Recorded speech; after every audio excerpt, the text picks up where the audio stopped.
रत्नागिरी जिल्ह्यातील दापोली तालुक्यात केळुसकर नाका कामगार गल्ली परिसरात भरदिवसा दुचाकी चोरीची धक्कादायक घटना घडली आहे। एका दुकानासमोर उभी असलेली दुचाकी एका अज्ञात चोरट्यानं लंपास केल्याची घटना सकाळी सुमारे 8च्या सुमारास घडली।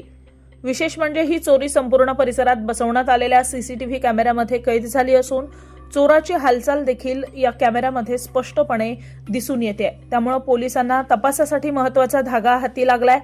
घटनेनंतर परिसरात एकच खळबळ उडाली असून नागरिकांमध्ये असुरक्षिततेची भावना निर्माण झाली आहे। संबंधित दुचाकी मालकानं पोलिसांमध्ये तक्रार दाखल केली आहे। सीसीटीव्ही फुटेजच्या आधारे पोलीस आरोपीचा शोध घेण्याचं काम करतायत।